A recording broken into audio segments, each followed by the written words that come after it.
सोहळा आनंदाचा गजर विठुरायाचा अखंड हरिनाम सप्ताह मौजे राजुरा तालुका मालेगाव जिल्हा वाशिम। ओम नमो ज्ञानेश्वरा करुणा करा दयाळा तुमचा अनुग्रह लाधलो पावन झालो चराचरी। मी कडा कुसरी काहीच नेने बोलितो वचनी अति भाविका।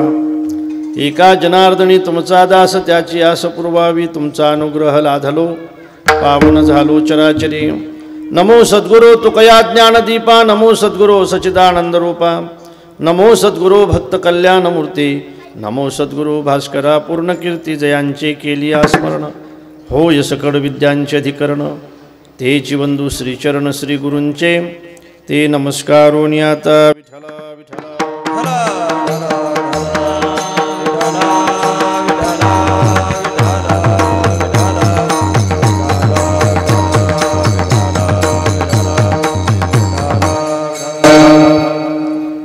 हीच व्हावी माझी आस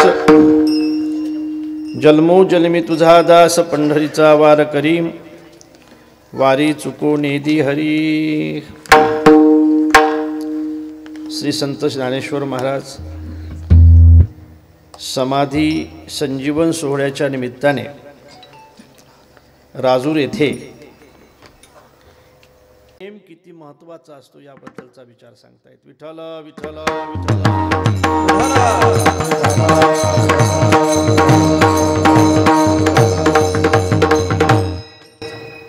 थोडा आवाज कमी कर पकवादाचा। या अभंगावर आपण आपल्या संकल्पित वेळामध्ये चिंतन करणार आहोत। आपण गेले अनेक वर्षापासून हा सप्ताह या ठिकाणी करत आहे। म्हणजे ज्यावेळेला या गावामध्ये सप्ताह नव्हता त्यावेळेलाही मी येत होतो, नाही मंगेश? ज्यावेळेला या बाजूने सप्ताह होता त्यावेळेलाही मी येत होतो। आता या दिशेने झाला त्यावेळेलाही मी आहे, या दिशेने झाल्यानंतर मी येणार आहे। म्हणजे सप्ताहाची जरी दिशा बदलली असली तरी मी आहेच। आपल्या परिसराचं आपल्या गावचं हे प्रेम आहे आणि खऱ्या अर्थाने त्या निमित्ताने आजची ही कीर्तनरूपी सेवा आहे। जीवनामध्ये नेमाला अत्यंत महत्त्व असतं, लक्षात ठेवा।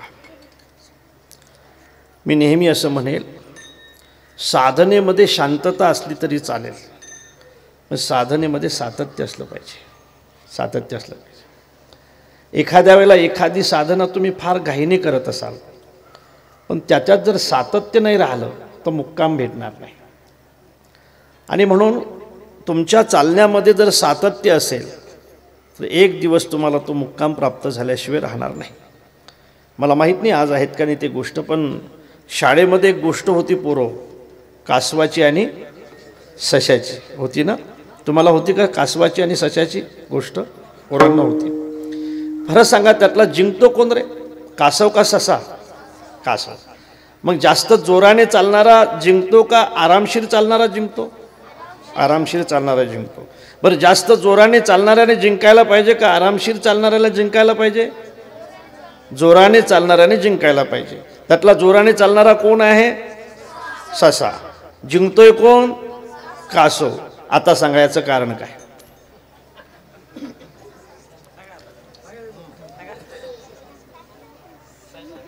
सांगा, उभं राहून सांगा, नाही तर आता शाळाच आहे समजा। आता उर रे, उभं राह, काय उभा सांग। ससा जिंकतो का सासव? कारण काय?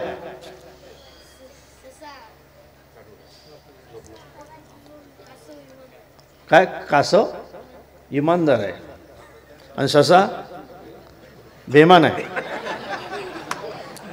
चांगलंच उत्तर आहे। तू सांग रे गोट्या, उठ। कोण जिंकतो, सासव का ससा? ससा जिंकतो, बेमान आहे म्हणून। म्हणजे आता बेमान माणसं जिंकतात म्हणून तू सांगतो का?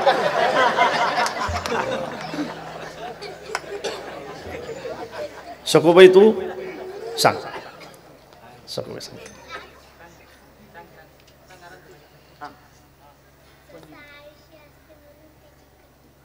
काय काय?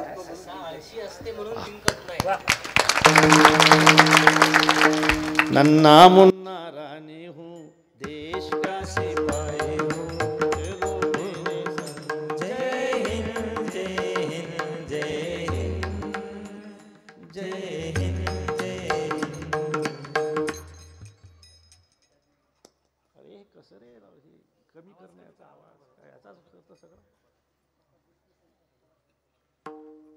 विठ्ठल विठ्ठल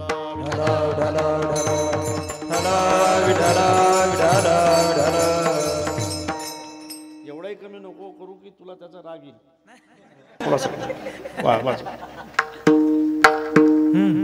आपण बाबा त्याच्या एरियात आहो, कमी जास्त ससा जिंकण्याचं कारण, कासव जिंकण्याचं कारण आपल्या लक्षात आलं असेल. मी अत्यंत साध्या विचाराने तुम्हाला सांगतो. कासवाच्या चालण्यामध्ये सातत्य आहे, सशाच्या चालण्यामध्ये घाई आहे. अरे मला असं वाटतं की ज्याला घाईने चालणं जमत असेल त्याने चालावं ना, चालावं ना.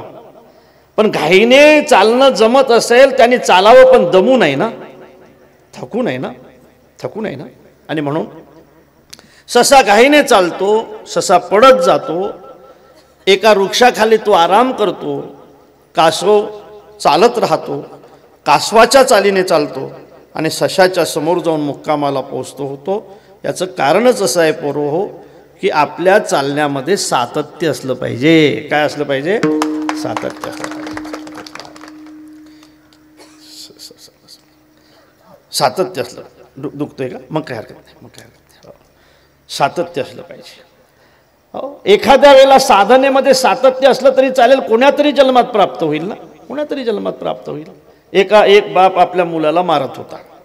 घाई नसली पाहिजे, एकदम झालं पाहिजे असंही नसलं पाहिजे. खूप मारत होता. विचारलं, रामभाऊ का मारताय तुम्ही पोराला? त्या ते पोरं 5-7 वर्षाचं पोरग आहे आणि काय चूक केली शिल बरं एवढं मारताय तुम्ही याला? इतकं मारत असतात का रामभाऊ? इतकं मारताय तुम्ही त्या पोराला? रामभाऊ म्हटलं, मारील, आणखी मारील या मूर्खाला मी. अरे पण का मारणार? या मूर्खाला म्हणे मी चपला घेऊन दिल्या आणि आमचं राहणं वर असते म्हणे महाराज. याला सांगितलं मूर्खाला की चपला घेतल्या तुला, नवीन चपला आहेत, ते जास्त घासू नये याच्यासाठी एक पायरी मधात सोडायची आणि दुसऱ्या पायरीवर पाय ठेवायचा. एक पायरी मधात सोडायची आणि दुसऱ्या पायरीवर पाय ठेवायचा, असं सांगितलं मी या मूर्खाला. मग याने काय केलं रामभाऊ? या मूर्खाने 2 पायऱ्या मधात सोडल्या म्हणे. अरे मग बरं झालं ना. बरं काय झालं? चड्डी फाटली ना म्हणे.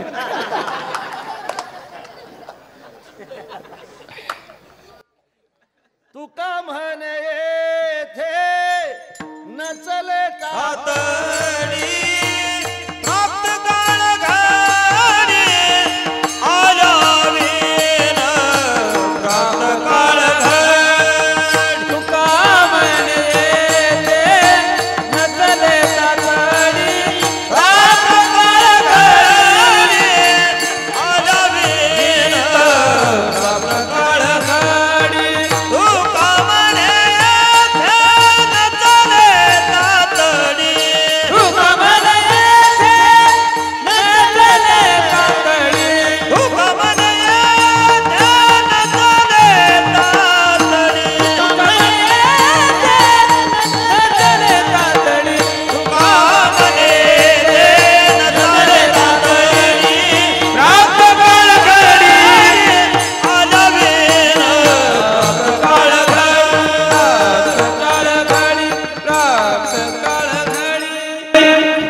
तातडी करावं बरं?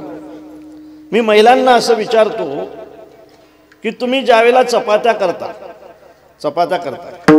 त्यावेळेला चपात्या भाजत असताना एका बाजूने एक तासभर भाजताय ना, एका बाजूने तासभर ठेवता ना.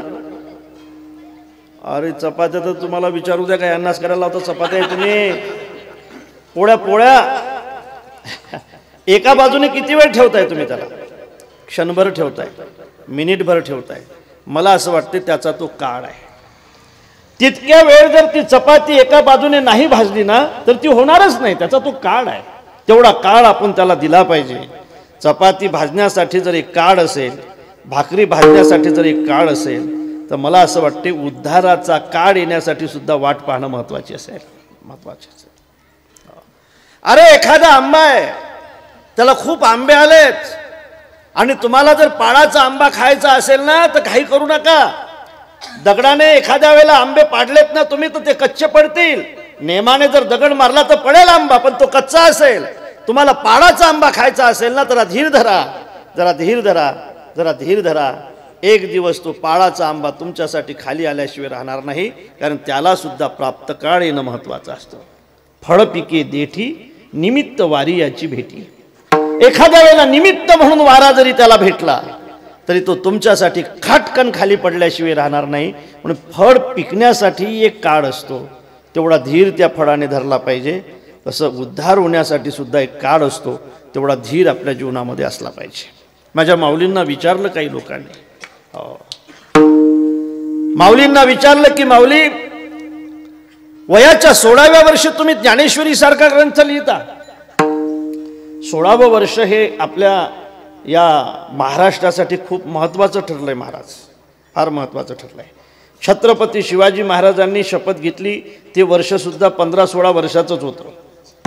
जगद्गुरू तुकोबारायांनी आपल्या जीवनामध्ये त्याग केला आणि अभंग म्हणायला सुरुवात केली, तो काळसुद्धा 16-17 वर्षाचाच होता. आणि माऊलीने ज्ञानेश्वरीसारखा ग्रंथ आपल्याला दिला, तो काळसुद्धा, त्यांचं वयसुद्धा 16 वर्षाचं होतं. ऐका पोरो, तुम्ही ऐकताय ना, ऐका, 16 वर्षाचं होतं. मी असं म्हणेल की 16व्या वर्षी ज्ञानेश्वरी सारखा ग्रंथ आपल्याला देणाऱ्या ज्ञानोबारायांना आपण असं विचारू की ज्ञानोबाराय, वयाच्या 16व्या वर्षी तुम्ही हा ग्रंथ देताय आम्हाला. अरे त्यातल्या सिद्धांताच्या काय दृष्टांताच्या सुद्धा ओव्या आम्हाला सापडत नाहीत, समजत नाही. दृष्टांताच्या ओव्या सुद्धा समजत नाही.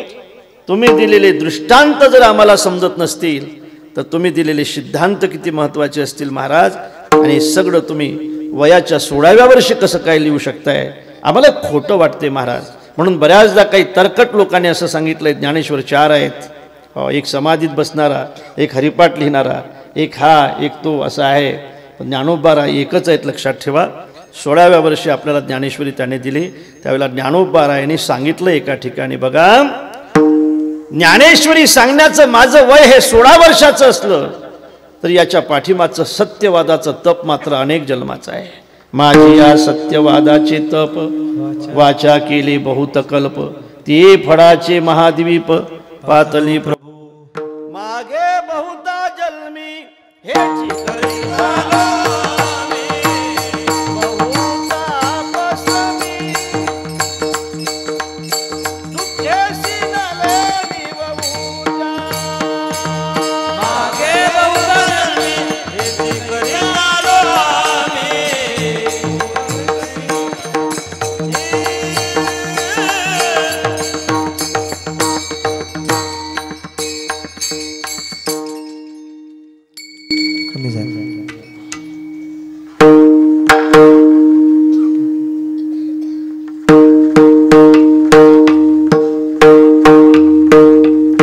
आणि म्हणून सातत्य महत्त्वाचं असते.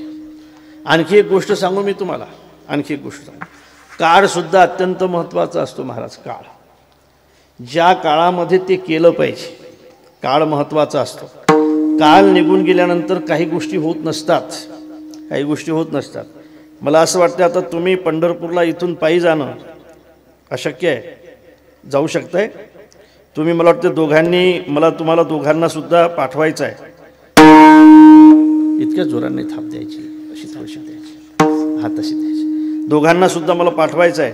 अरे होतं म्हणा. हां, तुम्ही दोघं जण बरं का? नक्की ठरलं आहे तुमचं कुठं पाठवायचं?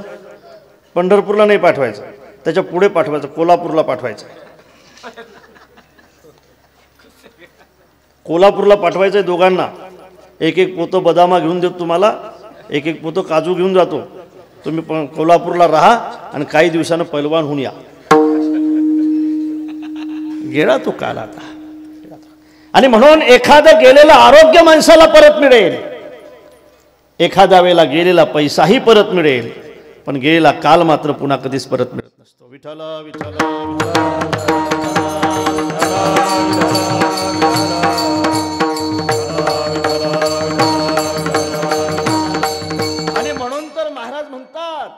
काळ सारावा चिंतने एकांतवासी गंगाताने, देवाच्या पूजने प्रदक्षिणा तुळशीच्या.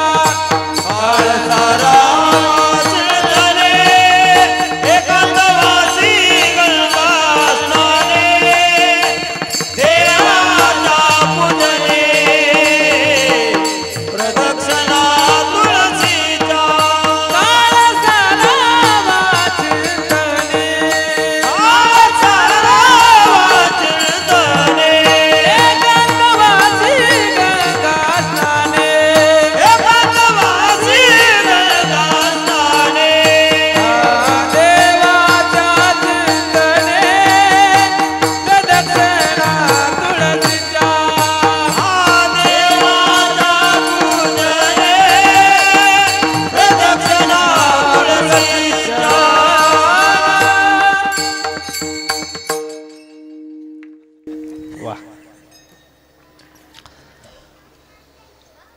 काळ महत्त्वाचा आहे. परत मिळेल आपल्याला काळ, परत तारुण्य मिळेल महाराज आपल्याला. आता परत शाळेत जायला मिळेल आपल्याला. आपण ज्या वेळेला शाळेत गेलो त्यावेळेला मास्तर लोकांना फसवलं आपण. आता मिळेल आपल्याला शाळेत जायला, नाही का? आपण पोहून येत होतो. म्हणत होते वडील की अरे शिक, मला तर म्हणत होते अरे शिक बाबा, मी तुला पैसे लावायला तयार, पण आम्ही शिकायलाच तयार नव्हतो. जा म्हणे शेगावला. मग मला असं सांगू द्या की गेलेला काळ कधी परत भेटत नसतो. गड्या लिहून ठेवा, काल अत्यंत महत्त्वाचा असतो. मी आपल्याला विचारतो, खरं म्हणजे माझ्या माताश्री समोर बसलेले आहेत. आता गेलेला काल येईल, तुमच्या काळामध्ये असं सारोन होतं, सारोन होतं ना, सारोन होतं ना, असं सारोन. अरे बहिरे आहेत का बाबा बाय सगळं? असं सारोन होतं का नाही? आता आहे का सारोन? आता नाही आला. फरशी आली. फरशी कशासाठी आली माहीत आहे तुम्हाला? सासू चालत असेल तर केळाचं पत्र टाकून द्यायचं आणि घसरलं की पडलं. काय मस्त आनंद होता, खूप आनंद होता. सासवा सुद्धा किती गरम होत्या ना. तुमच्या समोर बसलेल्या सासवा किती कडक होत्या. आता तुम्ही नरम झालाय. तुम्ही आता केलंय तुम्हाला नरम, आता नरम केलंय तुम्हाला. सासू सासू सासू सासू सासू, सून जिच्या डोळ्यातून पाडते आसू, तिला म्हणतात सासू. गेला तो काळ. दळणाचा काळ होता, मंथनाचा काळ होता. घुम घुम करीती, घुम घुम घुम करीती, घुम घुम करती डेरे घुमती,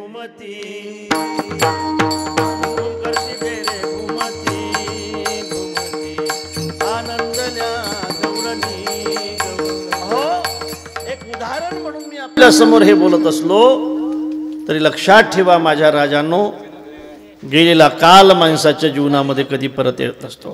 काल महत्त्वाचा आहे, नेम सुद्धा महत्त्वाचा आहे. कोणी कितीही प्रतिबंध केला तरी आपण आपला नेम कधी सोडायचा नाही, लक्षात ठेवा. हा, नेम नाही सोडायचा, राहू दे कृष्णा, नेम सोडायचा नाही कधी. नेम सुटला ना की सर्वस्व सुटलं, लक्षात ठेवा. नेम अत्यंत महत्त्वाचा आहे.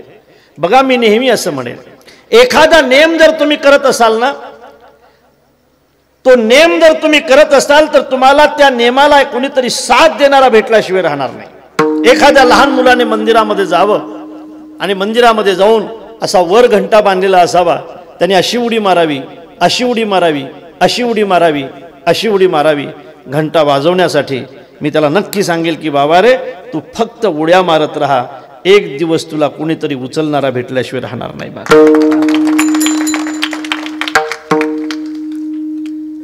भागलिया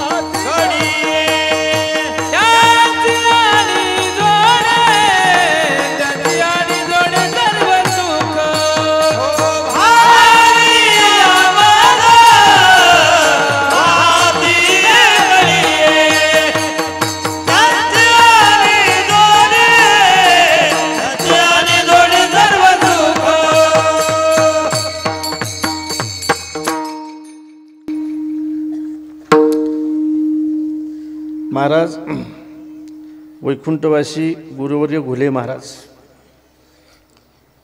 तुम्ही पाहिलं असेल पोरं, तुम्ही पाहिलं असेल महाराजांना. त्यांची प्रदक्षिणा कोणी कधीच पाहिली नाही, पण आळंदीमध्ये प्रदक्षिणा केल्याशिवाय गुरुवर्य महाराज कधी थांबले नाहीत. सकाळी 3:30 वाजता इंद्रायणीची आंघोळ करायची, उपरणं खांद्यावर घ्यायचं आणि प्रदक्षिणा करायची. अनेकांनी सांगितलं तुमच्या हातात घड्याळ नसला तरी चालेल, घड्याळ नसला तरी चालेल. समजा घुले बाबा या पायरीवर आहेत घाटाच्या की समजा जरा इतकेच वाजले, त्या टाईमला ते तिथंच असायचे. असे चालले ना, असं काय हत्ती चाललाय रस्त्यानं असं वाटत होतं. मला वाटतं या नेमाला अत्यंत महत्त्व आहे आणि म्हणून नेम फार महत्त्वाचे असतात आणि ते केले पाहिजेत.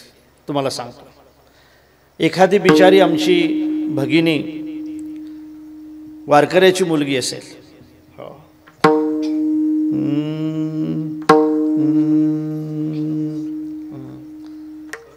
पाय पाय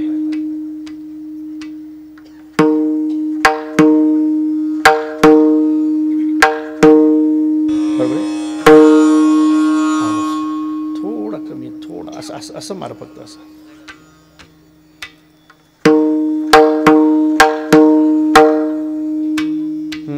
असं झालं पाहिजे. हां बस. एखादी आमची वारकऱ्याची मुलगी असेल, बापाला तिचं लग्न करायचं असेल, शिकलेली असेल, स्वरूपान असेल आणि मुलीचा काल असेल. आता मुलांचा काल गेला, राहू दे रे पोरा, मोबाईल ठेवून दे मोबाईल, उबडा मारून ठेवते. मुलीचा काल गेला, आता मुलांचा काल गेला भाऊ, आता मुलीचा काळ आहे. मुलीचा काळ आहे. आता जे राहिले ते बहुतेक राहिलेच. आता झाले का? राहिले. हां राहिलं. हे जेवण विचारतो मी, तू काय समजला? राहिलं. आता काही खरं नाही गड्या. काय अपेक्षा काय? म्हणजे हुंड्याची अपेक्षा आहे का? नाही ना. बरं किती पाहिजे सांगा, आपण असं करून टाकू. आता हुंडा गिंडा नाही बाबू, आता पोरगी भेटणंच कठीण आहे, तर हुंडा कुठं. आता राहिले ते. हा विनोद सोडा. राहिलं ना. मला सांगून ठेवा ना, मी पाहतो ना नंतर. मग एखादी बिचारी वारकऱ्याची मुलगी असेल, शिकलेली असेल, स्वरूपवान असेल, काल मुलीचा असेल, मागणी खूप असेल तिला, असं वाटत असेल वारकरी बापाला की आपली मुलगी वारकऱ्यालाच द्यावी, पण आईचं मत मात्र त्यापेक्षा थोडं वेगळं असेल. वारकऱ्याला द्यावी याबद्दल तिची तक्रार नसेल, पण तो वारकरी श्रीमंत असला पाहिजे, त्याच्या घरी गाडी असली पाहिजे, बंगला असला पाहिजे, नोकरी असली पाहिजे, शेती असली पाहिजे, नोकरी असली पाहिजे. त्यांना विचारलं तुमची पोरगी शेतात जाणार का? नाही म्हणे शेतात नाही, मग शेतकी खायसाठी घेतं का? शेतात नाही जाणार म्हणे पोरगी, पण शेती असली पाहिजे, घर असलं पाहिजे, चांगल्या पगाराची नोकरी असली पाहिजे, त्याला माझी पोरगी द्यायची असा आईचा आग्रह असल्यामुळे पोरगी श्रीमंताच्या घरी दिल्या गेली. पण ते घर कसायचं होतं. पोरगी वारकऱ्याची होती, लहानपणापासून वारीचे संस्कार होते. वडील तिला हरिपाठाला घेऊन बसत होते, मंदिरामध्ये घेऊन जात होते. रोज हरिपाठ घेणारी मुलगी होती. कसायच्या घरी गेली, हरिपाठाची सवय मात्र कायम राहिली. पोरी चालली येतो, म्हणजे मला सोडून चालली येतो. मला असं वाटते पोरीच्या लग्नामध्ये सगळ्यांपेक्षा जर जास्त कोण रडत असेल तर बाप रडत असतो. बाप जास्त रडतोय, बाप जास्त रडतो. याचं कारण पोरी बापावर पोरापेक्षा जास्त प्रेम करतायत. लक्षात ठेवा, नक्की प्रेम करतायत. पोरी इतकं प्रेम पोरं करत नाहीत राजा. बघा तुम्ही, पोरं तुम्हाला परत बोलतील, पण पोरी मात्र तुम्हाला परत बोलण्याचं धाडस कधी करणार नाहीत. एखाद्या वेळेला तिच्यावर जर मार खाण्याची पाळी आली आणि मार देणारा म्हटला तुझा बाप, तर ती म्हणाल खबरदार माझ्या बापाचं नाव घेतलं तर मारून मारून तुम्ही माझा जीव घेतला तरी चालेल, पण माझ्या बापाचं नाव नाही घेऊ देणार मी तुम्हाला. आपल्या बापाची किंमत, आपल्या बापाच्या पाठीमागं ही शाबूट जी ठेवते ती मुलगी असते. बघा, पोराला तुम्ही खूप दिलं असेल, मुलीला देण्यासाठी तुम्ही कंजूशी केली असेल. मुलाच्या मुलावर तुमचं जास्त प्रेम असते, मुलीच्या मुलावर तुमचं नक्की कमी प्रेम असते. ज्यावेळेला तुम्ही आजारी पडाल ना, ज्यावेळेला तुम्ही अंथरुणावर पडाल ना, ज्यावेळेला तुमच्या पाठीला चांद्या पडतील ना, त्यावेळेला मुलं तंबाखू घोडत कुठंतरी गप्पा मारत असतील आणि मुली मात्र त्यांचा प्रपंच सोडून तुमच्या तोंडावरच्या माशा हाणत असतील. बाबा घ्या ना हो बाबा एवढं दूध. बाबा सकाळपासून काही खाल्लं नाही हो बाबा तुम्ही.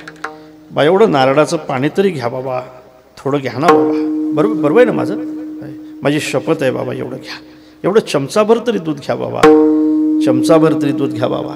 ज्यावेळेला शेवटची वेळ येईल, ज्यावेळेला वडील अखेरचे डोळे मिटतील ना, त्यावेळेला मुलं गप्पा मारत असतील आणि तुम्हाला जो जर सर्वात मोठ्याने रडण्याचा आवाज येईल तो मुलीचा असेल. लक्षात ठेवा, मुलीचा असेल. सर्वात मोठ्याने रडण्याचा आवाज मुलीचा असेल. आणि म्हणून मुलगी हे फार प्रेम करत असते.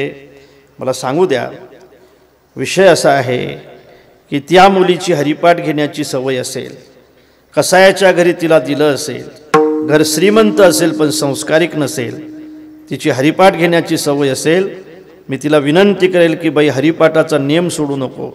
रोज संध्याकाळी 5 वाजता सासूला सांग, हरिपाठ घेतल्याशिवाय नाही राहणार सासूबाई मी. मालिका वगैरे किती मोलाची असली तरी नाही पाहणार मी त्यावेळेला मालिका. मी श्रीमंत गरीब बापाची मुलगी असली तरी मी वारकरी बापाची मुलगी आहे. मी माझा हरिपाठ कधी सोडणार नाही. एखाद्या वेळेला तो संध्याकाळच्या वेळेला बाहेरून येईल, हरिपाठ चालू असताना तुमच्या पाठीत लात मारेल की आपल्या घरात हे अजिबात जमणार नाही असं म्हणेल, तो लात मारेल तुम्हाला, तरीसुद्धा हरिपाठ सोडू नका. हरिपाठ सोडू नका, साधना सोडू नका, साधना सोडू नका, नेम सोडू नका, हरिपाठ सोडू नका. मी कीर्तना शपथ घेऊन सांगेल तुम्हाला की तुम्ही हरिपाठ सोडू नका. एक दिवस ते सगळं घर तुमच्यासोबत हरिपाठाला बसल्याशिवाय राहणार नाही.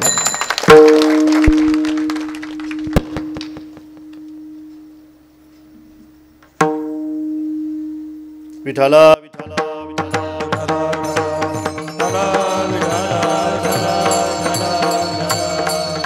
लक्ष्मी वल्लभत या जवळवळी,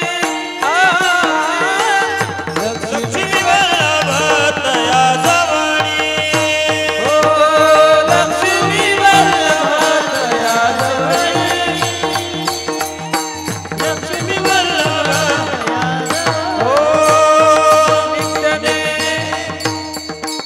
नित्यने मनावी हे प्राणी दुर्लभ, लक्ष्मी वल्लभ दया जवळी, नित्य वल्लभ दया जवळी, नित्यने मनावी हे प्राणी दुर्लभ, लक्ष्मी वल्लभ दया जवळी, लक्ष्मी वल्लभ दया जवळी.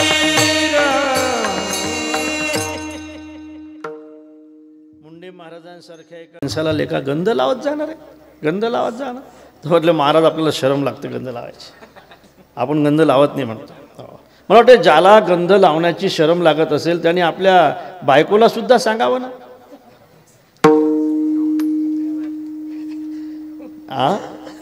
काय सांगावं, लावू नको म्हणून. डायरेक्ट लाकडच घेऊन आम्ही मग. गंध लावण्याची लाज वाटते राव महाराज आपल्याला, माळ घालायची सुद्धा लाज वाटते राव. आपण माळगीड काही घालणार नाही, आपण कीर्तनाला येत जाऊ, कीर्तन ऐकू, तुमची वर्गणी देऊ, पण माळीचं काही सांगू नका बा आपल्याला. माळ काही आपल्याच्यानं जमणार नाही, ते काही होत नाही बा आपल्याच्यानं. का आपलं सगळ्या माणसाला जा लागतं महाराज, आपलं कसं काय बा माळीचं जरा कठीण नसते म्हणतात नाही का. आपल्याला सगळ्या थोडं थोडं जा लागतं महाराज, त्या महाराज माळीचं कसं काय जमेल आपलं. म्हणून माळ तर काही सांगू नका बा आपल्याला. पहा बरं, मी दृष्टांत सांगतो, फार महत्वाचा आहे. माळीचं नका सांगू, गंधाचं सांगू नका. पण त्याला सांगितलं महाराजांनी, अरे गंध लावू नको. म्हणले का तुझ्या शेजारी कोण राहत रे? म्हणे कुंभार राहतो, तो वारकरी आहे म्हणे, तो सगळ्या रोज नित्यनेम करतो म्हणे, मोठं गंध लावतो म्हणे. इथं इथं लल्लाटे केशव विद्यात कंठे श्री पुरुषोत्तमम नाभो नारायण, नाही का, असं सर्व ठिकाणी 12 ठिकाणी गंध लावते म्हणे तो. बापरे, 12 ठिकाणी डोक्याला मग मोठं गंध लावते म्हणे डोक्याला. हे का कर गड्या बाबूराव, तू एक कर बाबूराव. त्या कुंभाराचं गंध तरी 5 जा रोज सकाळी. गंध पाहिल्याशिवाय थांबू नको, पण एवढं कर गड्या तो. म्हटलं एवढं करेल बा महाराज, तुम्ही म्हणसा तर गंध मी पाहत जाईल. मग सकाळी उठला, त्याची पूजा झाली की हा गंध पाहायचा, रामराम करायचा, निघून जायचा. कुंभाराला माहीतच नव्हतं हा कशासाठी रामराम करतो. रामराम झाला की गंध पाहायचा, चला बा आपला नियम झाला, आपण निघलं पाहिजे. एक दिवस कुंभार लवकरच माती आणण्यासाठी गेला, पूजा आटपून. आणि माती खोदता खोदता काय झालं महाराज, माती खणता खणता त्या गडीमध्ये त्याला हांडा सापडला. हांडा कशाचा? धनाचा हांडा सापडला. ह्या मोहरा होत्या, ह्या सोन्याच्या मोहरा, अशा सोन्याच्या मोहरा होत्या. अशा मोहराचा हांडा सापडला. इतका खुश झाला तो कुंभार. त्याला म्हटले दारिद्र्य दूर झालं, म्हटले आता सोन्याचं दुकानच टाकून द्यायचं, बंद करून टाकू म्हणे.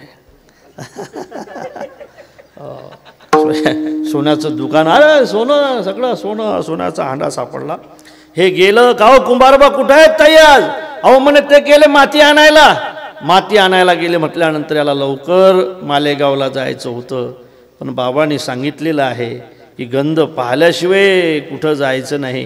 हा गंध पाहण्यासाठी गेला. ओ कुंभारबुवा, ओ कुंभारबुवा, ओ कुंभारबुवा असं म्हटल्यानंतर त्या कुंभाराने वर पाहिलं. वर पाहिल्यानंतर राम राम येतो. अरे म्हणे थांब, नाही म्हणे पाहिलं. अरे बाबूराव थांब, तो म्हणे पाहिलं. अरे बाबूराव थांब राजा, अर्ध देतो तुला, अर्ध. गंध पाहण्याचा जर हा परिणाम असेल तर लावण्याचा सुद्धा नक्कीच काहीतरी परिणाम असेल. विठाला विठाला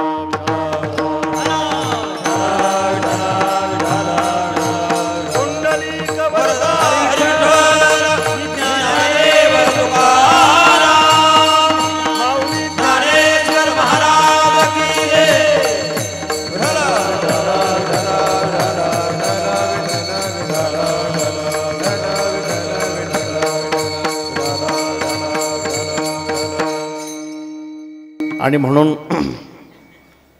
नेम अत्यंत महत्त्वाचा असतो. बघा तुम्ही ऐकताय प्रेमाने, सांगू द्या मला. आता काय बरेच दिवसापासून आमची कीर्तन ऐकताय तुम्ही, नाही का? आता मला असं घरच्यासारखं बोलू द्या जरा, नाही? काय असते पहा, एक शिष्य होता, एक होता बिचारा असा मस्त गुटगुटीत पोरगा होता. एका ओट्यावर बसलेला होता आणि तिथं एक पंजाबमधले महाराज त्या रस्त्याने चालले होते त्या गावातून. हा पोरगा मस्त बसलेला आणि विचारलं गुरुजीने पंजाबमधल्या त्याला, का रे पोरा काय तुझं नाव? तुम्हाला काय करायचं आहे? म्हणे बाबा आमचं नाव काही असो. अरे पण बाबा तुझं नाव काय? नाव काय? नाव काय? बरं जाऊ दे, तुझे आईवडील काय आहेत? गरीबाला कसले आईवडील बाबा? अरे तुझं घर कुठं आहे? गरीबाला कसलं घर बाबा? गरीबाला कसले आईवडील बाबा? गरीबाला कसलं नाव बाबा? गरीबाने किती काम केलं तरी कोणी नाव घेत नसते बाबा, गरीबाला कसलं नाव? पोरगा जरा चांगला होता. गुरुजीने त्याला विचारलं, का रे?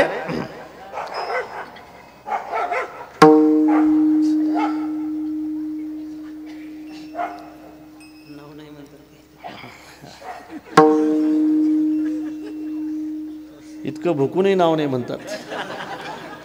हा, बोलणाऱ्या माणसाचं नाव राहील, भुकणाऱ्याचं कसं काय राहील बरं? विठाला विठाला